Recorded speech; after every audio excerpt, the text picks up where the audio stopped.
denominada Ley del Olvido Oncológico. Claro. Ya, así solamente con el nombre, tú como médico oncólogo, ¿a qué te hace referencia esta ley? Científicamente no existe nada que un médico pueda asegurar. Ay, ay, ay. O sea, si partimos de eso, Y el primer país que ha sacado esta ley. La ley está obligando a que los médicos firmen un certificado clínico para algo que debería tener de repente vigilancia perpetua por si hay una recaída. Y pero te lo digo desde la ignorancia. no, es que lo que pasa es que me parece una pregunta espectacular. El cáncer de próstata funciona casi parecido a estos términos de referencia en la ley.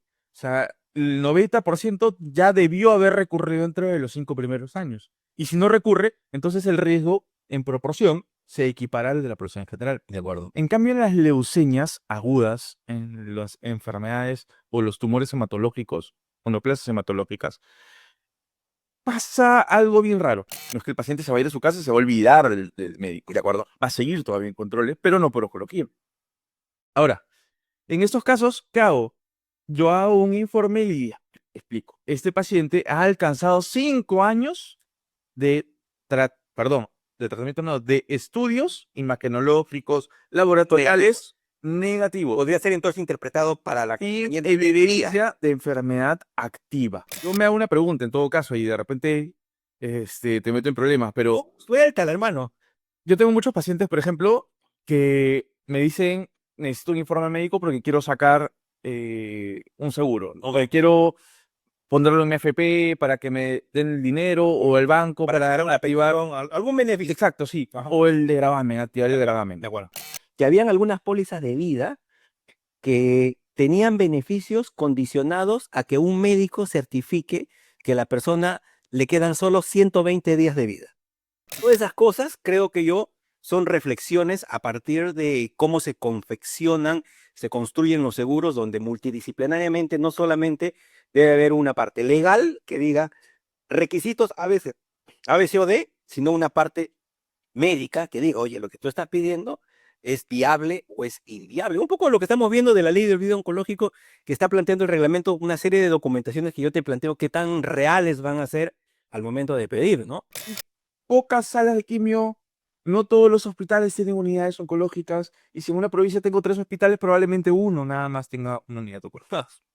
Entonces, eso hace de que el paciente vaya al IMSS, Ok. ¿no es cierto? Y en Lima tenemos un Revaliati, un INEM, abarrotado de gente, no solamente de Tacna, Tumbes, Piura, Ayacucho, etcétera, sino incluso del extranjero.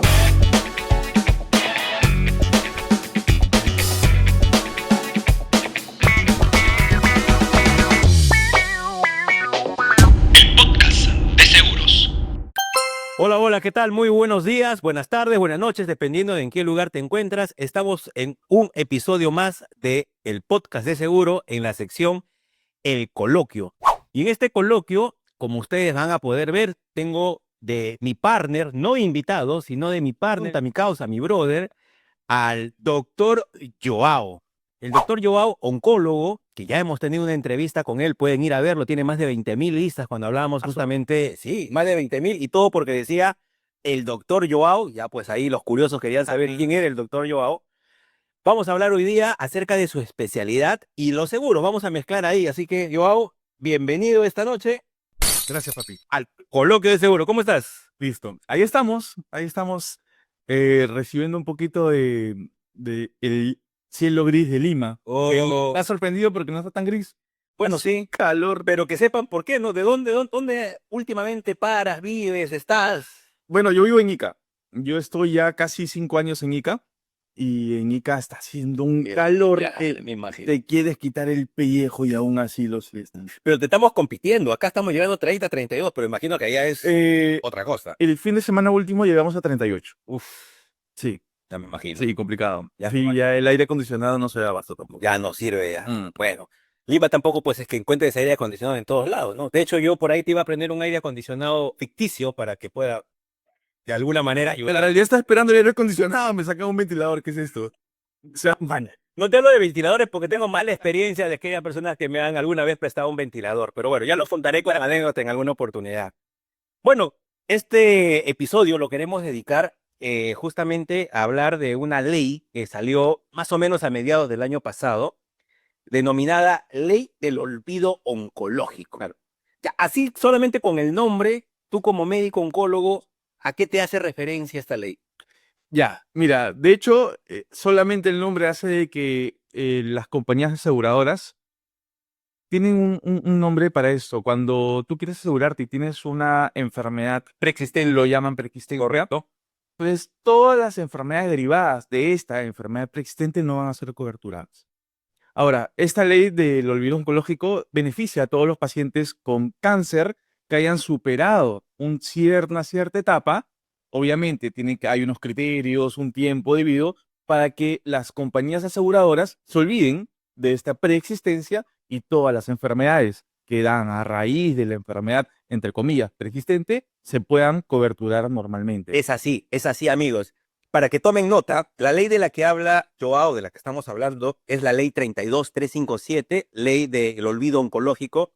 Sui generis en el Perú, ojo, eso hay que decirlo, en esta región del mundo, somos el primer país, bueno, en algo también teníamos que ser primeros, somos el primer país que ha, mediante una ley, dispuesto este olvido oncológico. En la región hay, digamos, países como Argentina, Chile, Brasil, que están haciendo algunos amagos congresales, otros por unas ONGs que lo están impulsando, pero bueno, al menos si no llegamos al mundial, al menos sacamos una ley antes que todos, ¿no? Algo importante. O sea, esto no es solamente a raíz de Sudamérica, solamente Perú es el primero. Claro, países como España, la Unión Europea, sí tienen acuerdos, digamos, a nivel de todo continente y ellos ya nos llevan unos años luz. De hecho, la ley de allá ha sido como una especie de pase inicial, copia y pega para la ley peruana, pero en el Perú, o sea, Perú en la región, si hablamos de todo Latinoamérica o Sudamérica en especial, somos el primer país que ha sacado esta ley. Sí. Ahora, algo que siempre falla, digamos, en los temas legales es que sale la ley, pero todavía el reglamento demora. Y algunos dicen que si no hay reglamento, la ley todavía no se puede aplicar. Otros dicen que si la ley se puede aplicar, aún sin reglamento. Amigos abogados, sus comentarios ahí para que nos cuenten qué opinan ustedes. Pero lo importante de esto, tú planteaste es una regla, ¿no? La ley habla de que si una persona ha superado el diagnóstico sin recaída 5 años, entra en el marco del olvido oncológico, es decir, como si nunca lo hubiese tenido. La noticia que yo te traigo, Joao, y le traigo a todos ustedes, es que el reglamento ya tiene un borrador. Ese borrador ha salido hace unos meses nada más, estamos en febrero 26, o sea, a inicios de este año salió el borrador del reglamento. Todavía este reglamento no es formal porque pasó a consulta tanto de instituciones públicas, privadas, ciudadanía en general, y traía algunos temas donde yo he puesto unos resaltados porque quisiera tu opinión como médico oncólogo al tema. Dale. Por ejemplo, ¿no? Se habla de que para que una persona demuestre que ha superado los 5 años, tiene que haber un médico detrás que certifique justamente este tema. Entonces yo preparé una pregunta, hice mi tarea, yo soy bien chanconcito en este punto, y voy a leer la pregunta tal cual. Dale. Quisiera que no se me escape nada, pues, ¿no? A ver, la ley utiliza dos términos, alta médica y remisión completa, como sinónimos para que pueda activarse ese derecho después de los 5 años. Mi pregunta es así, directa y a la vena, tú que eres oncólogo. ¿Es científicamente preciso hablar de un alta definitiva en todos los tipos de cáncer? ¿O la ley está obligando a que los médicos firmen un certificado clínico mm, para algo que debería tener de repente vigilancia perpetua por si hay una recaída? Y pero te lo digo desde la ignorancia, si eres o no. Es que lo que pasa es que me parece una pregunta espectacular. ¿Desde qué punto de vista? Es que científicamente no existe nada que un médico pueda asegurar. Ay, ay, ay. O sea, si partimos de eso, okay, nosotros nos basamos en estadística. Y para nosotros, para los médicos, todos los pacientes, o bueno, en todo caso, todas las enfermedades son estadísticas. Yo no recomiendo un medicamento que no ha sido estadísticamente comprobado, ¿correcto? ¿No? Que sirve estadísticamente. Entonces, yo no hago ningún procedimiento que no sea estadísticamente, o sea, que estadísticamente no te mejore, no te beneficie. Entonces, partiendo de eso, el hecho de que un paciente con cáncer, tú le quieras dar un alta después de los 5 años, no quiere decir de que no va a regresar la enfermedad. Y eso hay que tenerlo súper claro. Nosotros nos basamos en estadística. Entonces, aproximadamente, y esto me parece fabuloso porque después de los 5 años, la mayoría de los cánceres suele tener una estadística más rara en recurrencias. Ok, ¿Ya? ok. Ahora, no es que todos los cánceres se comporten igual, la biología de cada tumor es distinta. Eh, por decirte una enfermedad, mira, el cáncer de mama. Ok. Hay varios tipos de cáncer de mama. De acuerdo. Nosotros le decimos que es una enfermedad heterogénea. Ok. Heterogénea porque son varias enfermedades dentro del cáncer de mama. Pero hay varios subtipos de cáncer de mama. Tenemos el triple negativo y los hormonales. Solamente para hacerles el cuento corto, el subtipo triple negativo recurre el 30% dentro de los 3 primeros años. Ya, perdóname, al revés. El 70% dentro de los 3 primeros años. Es bien tan agresivo que recurre dentro de los 3 primeros años. Y mientras más tiempo pasa, es menos posibilidad de que recurra. Más o menos el 15 a 20%. Ok. O sea, dentro de esos 5 años, el 90% probablemente me pueda recurrir. Pero queda un remanente importante, un residual. 10%, más o Claro. menos, de 5 a 10%. Pero en los hormonales no. En los hormonales, el 30% recurre dentro de los 3 primeros años y el 75% dentro de los 5 años. Ahora, hay un seguimiento largo de estos pacientes y demuestran que después de los 20 años incluso, el 5 al 10% pueden recurrir Ok. hasta los 20 años. No quiere decir de que estos pacientes, después de los 5 años, no puedan beneficiarse de la ley del olvido oncológico. De acuerdo. Es más, sí se puede beneficiar, porque estamos hablando en En general. general, exactamente. La mayoría de los cánceres, después de los 5 años, esta estadística de recurrencia llega a tener una similitud con la población en general. Ok. Entonces, llegando y dándole a tu pregunta, ¿yo puedo dar una alta médica? Por lo general sí se da una alta médica. De oncología. De oncología. Ah, sí, cualquiera. Entonces, si yo tengo 5 años haciendo el seguimiento a este paciente y con enfermedades negativas, laboratorialmente, imagenológicamente, entonces, si es que ya no ha salido ningún estudio de enfermedad activa, entonces yo ya puedo decir, este paciente está de alta por oncología, continuará su seguimiento en gineco-onco, en gastroenterología, en urología, dependiendo del tipo de cáncer que tenga. Ya. Pero ya oncología le puede dar el alta médica desde ahí. No quiere decir que este paciente esté curado. Ok. Y ahí no quiere decir que yo le voy a asegurar a ese paciente que la enfermedad no regrese. De acuerdo. Pero si nos basamos en la estadística, del 5 al 10%, después de los 5 años, cada año va a seguir bajando, ¿no? De acuerdo, de acuerdo. Eso es importante porque hablamos de una ley que pone requisitos para que la persona, desde el punto de vista administrativo, se acerque a una compañía de seguros, se acerque a una clínica y pueda acceder a servicios de salud y ser tratado de manera igualitaria a alguien que nunca tuvo cáncer, que es el objetivo de la ley, por eso es olvido oncológico, ¿no? De esto viene mi siguiente pregunta, la derivada, ¿no? La norma establece, ya hemos mencionado, 5 años de manera rígida para diagnósticos, pero por igual, habla solamente de cáncer. Ujú. Y algo tú has tocado en este momento. Biológicamente hablando, por ejemplo, un carcinoma de mama, si lo comparo con una leucemia, ¿correcto? Claro. En términos de curva de supervivencia y riesgo de recurrencia tardía, ¿para ti es igual? Porque la ley los trata igual. No. Habla de 5 años para todos. Yo creo que esto tiene en realidad una razón, ¿no? Y es el hecho de que es bien difícil poder estandarizar. ¿De acuerdo? Ya, yo te diría imposible estandarizar enfermedades. Ajá, un buen Ya. término, ¿ok? No se puede. Entonces, ¿qué es lo que hace la ley en estos casos? Y probablemente la ha pasado en España. Es que por lo general, después de los 5 años, reduce el riesgo de recurrencia, como dije hace un rato. Pero no ocurre lo mismo. Si yo saco estadísticas de una leucemia, no ocurre lo mismo que en un cáncer de próstata ni que en un cáncer de mama. Cierto. He hablado hace un rato que el cáncer de mama en los hormonales incluso se hacen seguimientos hasta los 20 años, porque hay un riesgo de recurrencia que aún no se equipara con la población en general. Ya después de esto, sí. El cáncer de próstata funciona casi parecido a estos términos de referencia en la ley. O sea, el 90% ya debió haber recurrido dentro de los 5 primeros años. Y si no recurre, entonces el riesgo en proporción se equipara al de la población en general. De acuerdo. En cambio, en las leucemias agudas, en las enfermedades o los tumores hematológicos, o neoplasias hematológicas, pasa algo bien raro. Es que el riesgo de recurrencia en 60 hasta 70% ocurre dentro del primer tratamiento. ¿Así? Sí. La primera línea de tratamiento Así del es. SEM1. Así es. Desde que inicia el tratamiento, el 60-70% de enfermedades se reactiva Ok, o recurre, ok. ¿ya? Entonces, por eso es importante en las leucemias darle una terapia tan tóxica que de verdad te lo tiras al piso el paquete. Entonces, el riesgo es así. Ya, ok. Ahora, ya luego de eso, ya el riesgo comienza a bajar. ¿Cuál es el primer objetivo? A la leucemia llevarlo a un término que se llama, por lo menos llevar a la enfermedad mínima residual. O Ok. sea, llevar a... Le quemas células por todos lados, ¿no? Le generas anemia, le generas... Las plaquetas bajan, las plaquetas son las células que coagulan la sangre.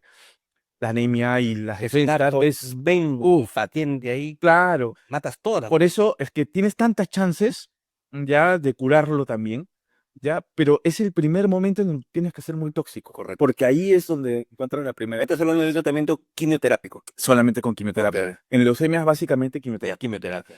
Ahora, después de eso, ya terminas, o sea, una vez que completas la revisión, se llama remisión completa, cuando le haces estudios y no encuentras células alteradas. Ok. Entonces, a partir de eso, tú ya empiezas a contar tus 5 años. O sea, Claro. a diferencia del cáncer de mama que tienes que esperar los 6 meses, el cáncer de próstata que tienes que esperar los tratamientos convencionales, en la leucemia, una vez que alcanzas esa remisión completa, empiezas a contar los 5 años. Así es. O sea, ¿tú consideras que de repente va a haber en el proceso diferentes situaciones de personas que no necesariamente van a poder ir a su médico y decirle, doctor, emítame un certificado de remisión completa porque quiero ir a hacer aplicar este reglamento o esta ley a mi favor? Lo que pasa es que nosotros como médicos solamente tenemos, según esa ley, solamente tenemos un trabajo. Indicar en el informe médico cuál es el estado actual del paciente. Ok. ¿Ya? El alta médica, por oncología, ojo, es que es por oncología. No quiere decir que el alta médica es que yo le libero al paciente de atenderse por un médico siempre. No es así. No es que el paciente se va a ir a su casa y se va a olvidar del médico. ¿De acuerdo? Va a seguir todavía en controles, pero no por oncología. Ahora, en estos casos, ¿qué hago? Yo hago un informe y explico. Este paciente ha alcanzado 5 años de, de tratamiento, no, de estudios imagenológicos, laboratoriales negativos Podría ser entonces interpretado para la y siguiente evidencia de enfermedad activa. Ya, correcto. Ese es el término que se debe aplicar. ¿Cómo? Sin evidencia de enfermedad. Sin evidencia de actividad activa. Eso entiendo yo, de acuerdo a lo que el espíritu de la ley trae, debería ser suficiente. Eso es suficiente. Debería ser suficiente. Atentos ahí porque ya este reglamento está, digamos, la versión final a punto de salir y ya va entonces, digamos, generar una serie de expectativas para personas que probablemente ya estén 5 años en esta situación y van a ir a sus médicos tratantes a solicitarle teóricamente estos documentos para poder hacerlo. Ahora, te cuento algo, y es un punto de vista personal, correcto, como especialista en seguros, que creo yo es una parte coja de este marco jurídico. Tú tienes algún crédito, de todas maneras, todos lo tenemos, una tarjeta de débito, crédito, vehículo, hipotecario, lo que sea. Yo te mencionaba que en el Perú es el primer país en la región, pero que en Europa, por ejemplo, esta ley de olvido oncológico ya es de tallos, ya tiene bastante tiempo. Algo que he encontrado diferente, y quisiera que me lo digas, ya no como oncólogo, sino como usuario del sistema financiero, es que esta ley beneficia a las personas que quieren comprar un seguro de salud, ingresar a un seguro de salud o beneficiarse de algún producto de salud de alguna clínica que a veces también pone a disposición de las personas sus propios paquetes de productos de salud para que se atiendan en su red prestacional. Por ejemplo, hay clínicas privadas que dicen, no tienes un seguro de salud, cómprame un programa de salud. El mismo Oncosalud vende un programa de salud justamente para ser atendido en su red de clínicas. Pero la ley no habla nada de seguros de vida. Y los seguros de vida son los seguros de desgravame que uno tiene que adquirir obligatoriamente cuando tiene un crédito hipotecario. Es decir, la parte que yo encuentro aquí coja en la ley es que con este documento tú vas y adquieres un seguro de salud, pero vas a un banco y para el banco no hay olvido oncológico. Sigue siendo una persona con la famosa preexistencia que tú planteaste y por lo tanto te puede limitar a obtener un crédito hipotecario o te puede sobreprimar. O sea, si para el tradicional el costo del seguro es 60 soles, tú, como no te aplica la ley de olvido oncológico en un seguro de vida, entonces o no te doy el seguro y por lo tanto no te doy el crédito y por lo tanto te limito tu expectativa de crecimiento financiero o te cobro 3 veces más de lo que le cobro al resto. ¿Qué opinas tú hoy? Mira, de verdad que yo creo que hay que darle más forma, ¿no? Ya las entidades encargadas de esto se tendrán que jalar los pelos y decidir y ver cómo darle una mejor forma a esto. Porque no puede ser el hecho de que al final beneficie por un lado, pero que te limite por otro, ¿no? Exactamente. Mira, yo no sé, yo me hago una pregunta en todo caso y de repente te meto en problemas, pero Suéltala, hermano. yo tengo muchos pacientes, por ejemplo, que me dicen, necesito un informe médico porque quiero sacar un seguro, o que quiero ponerlo en FP para que me den el dinero, o el banco Para sacar una activar. pensión, algún beneficio. Exacto, sí. Ajá. O el de gravamen, activar el gravamen. De acuerdo. Entonces, ¿qué pasa, por ejemplo, si este paciente, que me ha tocado a mí, pacientes con enfermedad metastásica? Cuando hablamos de enfermedad metastásica, hablamos de una enfermedad que por lo general no tiene cura. ¿Sí? ¿Y por qué? Porque ya superó el órgano y está diseminado. Te diseminó a otros órganos. Ok. Salió fuera del órgano que donde nació. Entonces, en estos casos, sí se activa porque es una enfermedad ya, entre comillas, terminal. Correcto. Llegará a la terminalidad porque no hay muchas alternativas terapéuticas para estos casos. Activan el de grabarme, ¿no es cierto? Correcto. Ya. Pero yo tengo un paciente que son los muy pocos por cientos que estaban con enfermedad activa. Yo le doy quimioterapia, le doy la terapia actual y hasta el momento tienen más de 5 años sin evidencia de enfermedad. O sea, su sobrevida Sí. ha superado la expectativa. Y llegaron a los 5 años, que también aplica probablemente para la ley del olvido oncológico, Correcto. porque, ojo, la ley del olvido oncológico no especifica ni tipo, No, ni estadio clínico, ni nada de eso. nada de eso. Entonces yo puedo tener, repito, son los muy poco por ciento, pero Correcto. si yo tengo un paciente con enfermedad evolutiva, enfermedad metastásica de un inicio, que le doy quimioterapia y logro la remisión completa de este paciente, ya activó el gravamen, ya sacó su FP, ya, no sé, se sacó préstamos por todos lados. Conozco de casos. Pero mira, yo, para mí esa es una moneda al aire, ¿ya? Si hay una probabilidad, de todas maneras, de recuperarse, que dependiendo del momento en el que la persona quiere activar los beneficios que le representan estar en una situación invalidante, ¿por qué no? Para aclarar el tema, los seguros normalmente de desgravamen, o sea, los seguros de vida, el desgravamen es un seguro de vida, la diferencia es que el beneficiario no es la familia, sino es el banco por la deuda que se tiene, pero es un seguro de vida tal cual tradicional. Tienen normalmente dos variables de cobertura: la muerte de la persona y por lo tanto la ausencia de alguien que pague la deuda, y el seguro lo que hace es justifica todo el saldo de pago, porque la persona muere y el saldo que se tiene que pagar, para eso el seguro se activa.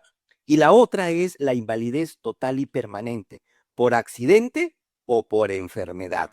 Esa es, digamos, obligatoriamente esa cobertura. Entonces, lo que tú nos cuentas es que hay pacientes que debutan en la enfermedad, ¿no? Y dependiendo del momento en el que estén en el esquema 1 o 2, están en una situación que puede ser equivalente o que puede configurar una invalidez total y permanente. De hecho, yo he tenido amigos que han estado en una situación, como dices tú, que ya se consideraba desahuciada la persona, ¿no? En el tratamiento, y han activado su seguro de desgravamen y cualquier otro beneficio. Tú mencionaste de repente la pensión, porque la pensión también a una persona con esta situación de invalidez total y permanente le activa el beneficio de que ya no puede trabajar, entonces saca una pensión de invalidez y lo que sucede es que recibe un dinero en reemplazo del sueldo. Además, deja de tener la deuda en el banco. ¿Por qué? Porque en ese momento, y ahí a tu pregunta es, ¿qué pasó ahí? O sea, se supone que las aseguradoras tienen un equipo médico multidisciplinario con ciertos grados de especialidad por algunas cosas, oncólogos en algunos casos, que son los responsables de evaluar el momento. Si la persona presenta documentación médica que justifica que su situación da para una invalidez total y permanente porque está en un grado de menoscabo, no se puede levantar, necesita de personas terceras, incluso para sus necesidades fisiológicas básicas, puede ser que configure ahí y se activan los beneficios. Si después esa persona, por obra y milagros de un tratamiento o por obra y milagros de su fe o por lo que sea, empieza, Se puede pasar, yo que, conozco casos. que son casos pequeños, pero pueden dar. Sí. Yo lo he visto, como te digo, en una persona muy cercana a mí, que luego regresan, vamos a llamar, estaba yéndose a la luz, ¿no? Y regresan, Al túnel. y regresan, ya los beneficios que obtuvo son un derecho adquirido. Ya no podría haber aguanta, te curaste. Lo vuelve. No, porque es como tomar una foto Claro. y si en la foto encuadras, estás dentro de. Ahora, son muy pocos casos, como bien lo dices tú, ¿no? De hecho, yo recuerdo en mis épocas de asegurador, de compañía de seguros, que habían algunas pólizas de vida que tenían beneficios condicionados a que un médico certifique que la persona le quedan solo 120 días de vida. Ujú. Y ninguna persona podía llenar ese requisito. Tú emitirías un certificado. Hay formas. Lo que pasa es que sí hay algunos criterios, Ya. pero obviamente el paciente físicamente tú lo tienes que ver postrado, muy venido a menos, desnutrido, ¿no? Con un grado de dependencia muy alto. Entonces, si hay alguna falla multiorgánica o respiratoria o renal o etcétera, entonces tú podrías más o menos identificar el tiempo de pronóstico de un paciente de terminalidad, ¿no? Pero estamos hablando de ciertos casos. Claro. Yo no voy a decir que un paciente con gripe tiene 120 días, o un paciente con diabetes tiene 120 días, ¿no? Correcto. Estamos hablando de un paciente en cama, no un paciente que está parado haciendo sus compras, ni tampoco independiente, ¿no? De acuerdo. O sea, el grado de dependencia tiene que ser muy alto. De acuerdo, de acuerdo. Podría ser. Podría darse, podría ser. Mm. O sea, digamos que ciertas circunstancias podrían dar para que un médico pueda suscribir que la persona esté en un desahucio de 120 días como más. ¿O no? Yo creo que podríamos, en todo caso, concluir en esto es que, mira, finalmente, tanto para el informe médico, tanto para lo del gravamen, o tanto para ese tipo de situaciones, el médico tiene una sola función, y es solamente describir en el informe Ok, médico ok.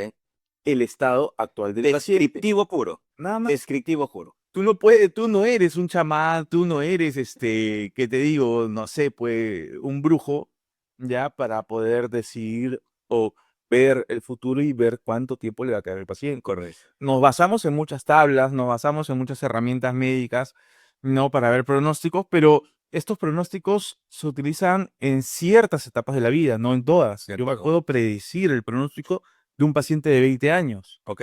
No, ni puedo predecirlo en uno de 80 años. Podría predecir vagamente que le quedan 10 más o menos de acuerdo a la expectativa de vida, de acuerdo a la de La curva de vida está ya bien arriba, pues, ¿no? Claro, yo no voy a decir 120 días no son malos. No, no, Pero bueno, ahí hay un tema de, digamos, de reflexión para incluso los esquemas teóricos de lo que los seguros cubren. Porque sí, pues, o sea, yo siendo asegurador me sentía muy limitado de pedir como requisito, oye, acá ya me presentaste todo, pero falta tu certificado médico que diga que te queda 120. pero había médicos que Fernández. No, no te digo que no se podían activar esos tipos de seguros, porque nunca las personas te lograban traer un documento. Ya, me pasó 2 veces que me trajeron unos documentos truchos, pues, ¿no? Claro. Pero yo también me sentí, o sea, no, decía, un médico podrá afirmar que a una persona le quedan 100, ¿y qué pasa si se supera los 120 días y vive, ¿no?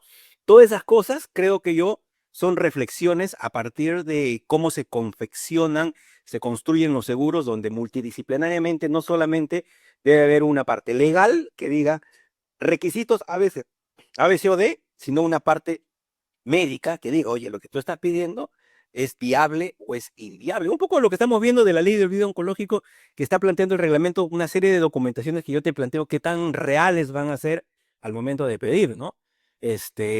Pero bueno, ahí estamos. El reglamento está por salir, probablemente salga en este verano del 2026 o hacia mayo, quizás considero mucho, y vamos a empezar a ver cómo se comporta un poco el mercado de seguros, el mercado justamente de prestadores de salud, porque hacia ahí apunta. Como digo, para mí está cojo, no habla de seguros de vida y para mí debería tener la misma equidad, olvido oncológico para todo, ¿no? Quiero aprovechar yo esta conversa, esta tertulia, este coloquio, ya que estamos hablando del tema, para comentarte, preguntarte algunos temas adicionales, porque, bueno, vienes desde ICA, te tengo que sacar el jugo, pues, hermano. Tampoco todo este setup no va a ser para una conversación. Claro.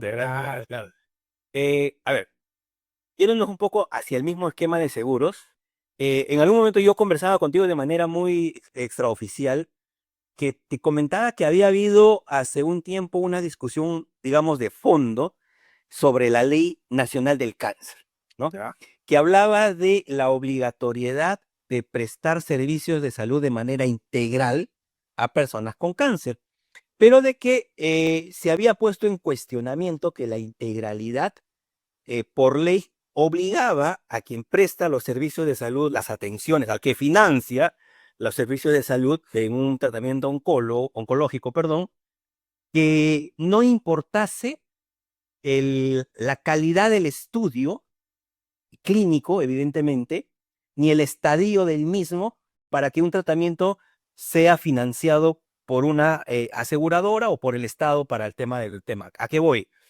En mi historia prestacional de los seguros, yo he aprendido de que, por ejemplo, existen guías de práctica médica. En oncología, por ejemplo, las NCCN, ¿no? Que son el estándar para poder, de alguna manera, tener la guía de tratamiento. Pero hay ciertos tratamientos que están en fase experimental, ¿no? O que habiendo concluido la fase experimental, no han recibido el nivel de evidencia suficiente para que la comunidad científica diga, sí, yo voy a incorporarlo en una guía.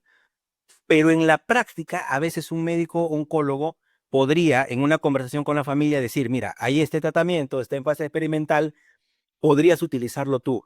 Y lo que los financiadores dicen, no, esto no debe ser hasta que tenga un nivel de evidencia 2A, nivel de evidencia y nivel de recomendación. Para que ustedes entiendan, en un examen del 1 al 20, el examen tiene un 17. Ya. Con 17 aprobado, el financiador paga. Y cuando hablo de financiador, hablo de aseguradoras, hablo de prestadores.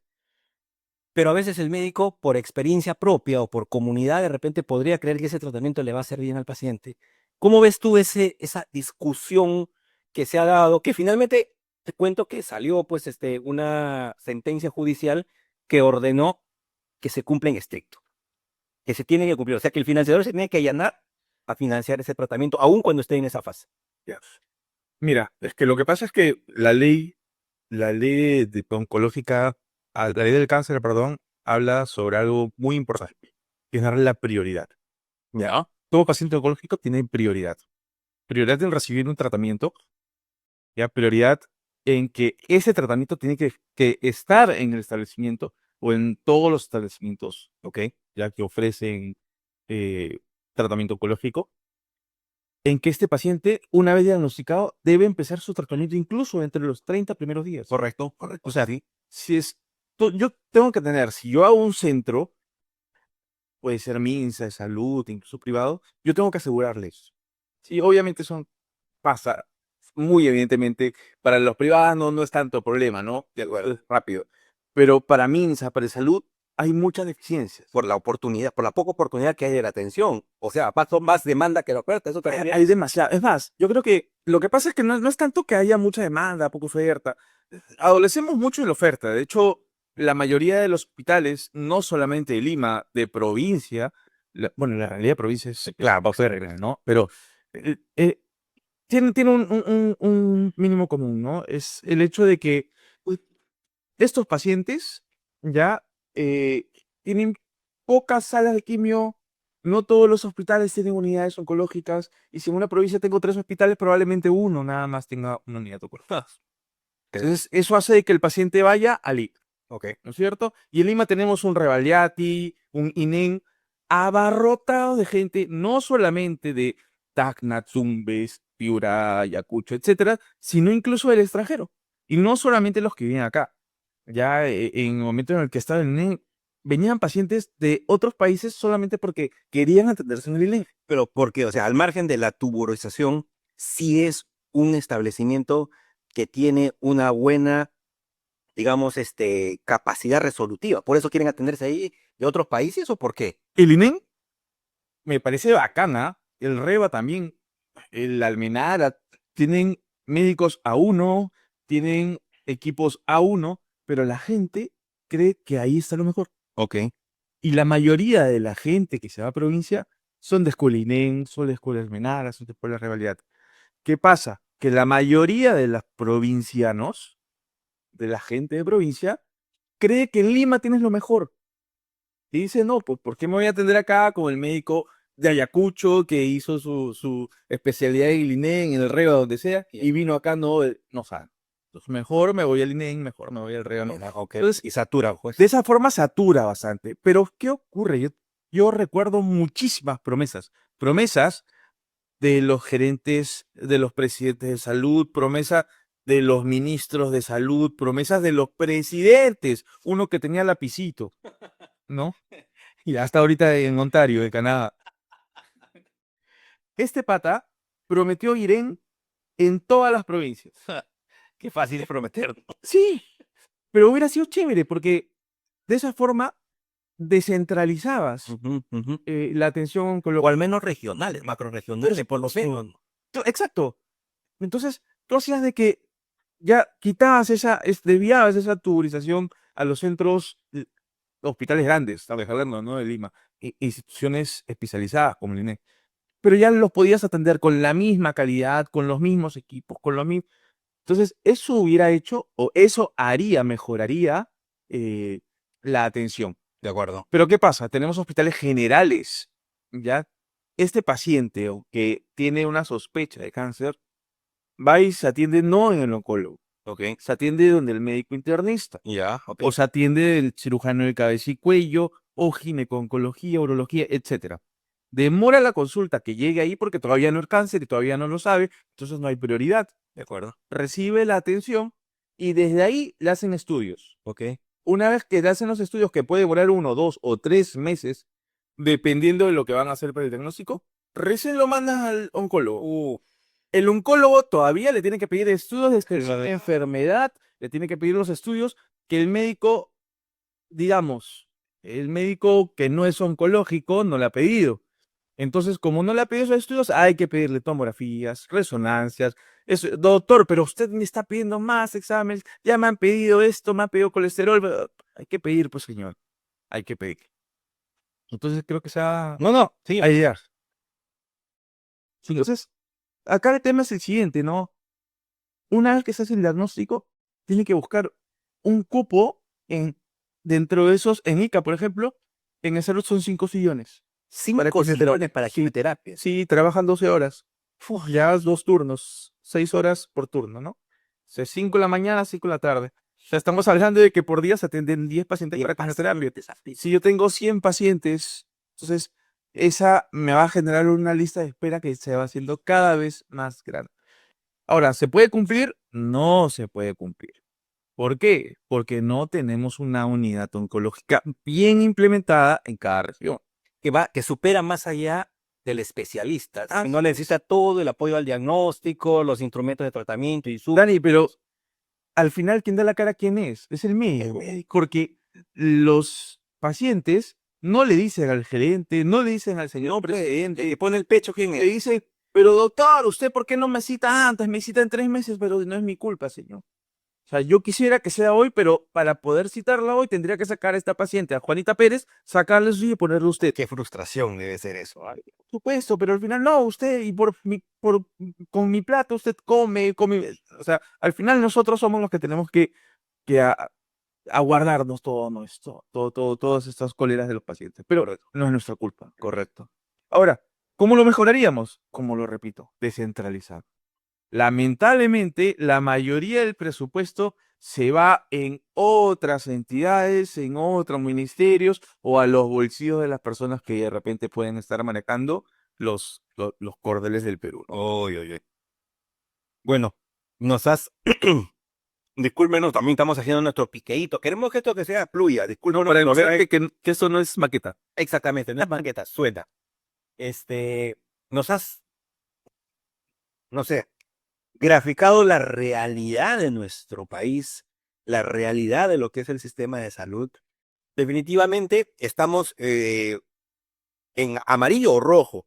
Yo les cuento, por ejemplo, la Organización Mundial de la Salud estableció un sistema de medición de los países para justamente poner en termómetro el tema de salud y puso 3 variables de medición. En una somos campeones y en nosotros estamos al queque. Cobertura, ¿no? Cobertura es cuántas personas de la población tienen un seguro. Dame un indicador de 100%, ¿cuántos crees que en el Perú tienen un seguro?